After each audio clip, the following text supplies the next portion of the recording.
এখন আর দুবাই নয়, এখন বাংলাদেশ ক্রিকেট স্টেডিয়ামে ঢুকলেও উন্নত প্রজাতির গাভী দেখতে পাওয়া যায়। এই গাভীর বডি এবং বডির স্ট্রাকচার দেখলে বোঝা যায় এই গাভীকে বিক্রি করে অস্ট্রেলিয়া, আমেরিকা এবং দুবাইয়ের মতো কয়েকটা শহর বানানো যাবে। যেন বাংলাদেশের ছেলেদের জন্য একটা স্বপ্নের রানী। হ্যাঁ, স্বপ্নে দেখলে স্বপ্নদোষ হয় এবং বাস্তবে দেখলে হ্যান্ডেল মারা রোগ হয়। हाय हाय इतना सुकून। একটা সময় ছিল এরকম সুন্দরী সুন্দরী রানীদের দেখতে হলে VPN ডাউনলোড করে দেখতে হতো।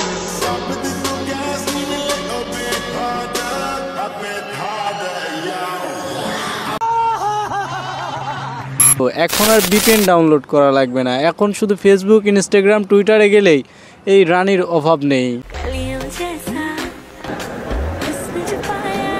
বর্তমান সময়ে মেধা এবং ট্যালেন্টের কোনো দাম নেই।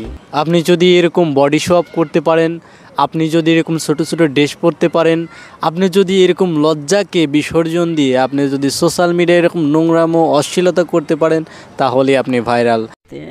প্যারি সমাজ গই।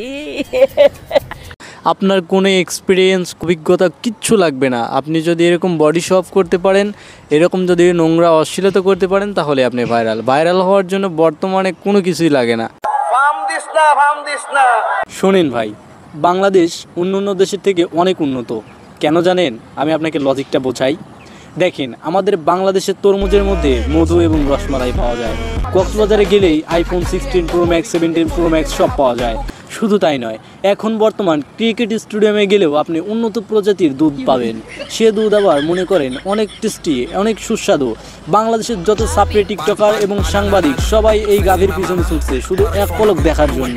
रुको जरा सबर करो, बोला धक्का बुक्की नहीं करने का। আমাদের বাংলাদেশে এমন এক খেলোয়াড়ের দেখা পাওয়া গেছে যে খেলোয়াড়কে দিয়ে সারা বিশ্বকে জয় করা যাবে। বলেন কি? আপনারা হয়তো জেনে থাকবেন, ভারতীয় সানি লিওন এবং আমেরিকান মিয়া খলিফা একটা সময় সারা বিশ্বকে কাঁপিয়েছে। তবে আর বেশি দিন দূরে নয় যেদিন আমাদের বাংলাদেশের মারিয়া মিমো সারা বিশ্বকে জয় করবে, আই মিন খাটের রানী হয়ে। Oh my God!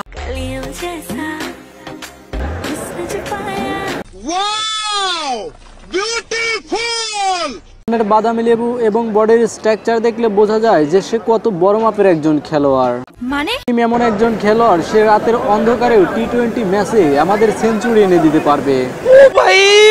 मारो मुझे, मारो मारो मुझे, मारो मारो नहीं, ये मजाक हो रहा है। एक सेकंड। সাম্প্রতিক ফেসবুক এবং ইউটিউবে নতুন এক জাতের আম দেখা পড়েছে। এই আমের জাত কি এবং এই আমের উৎপত্তি কোথা থেকে হয়েছে আপনারা কি জানেন?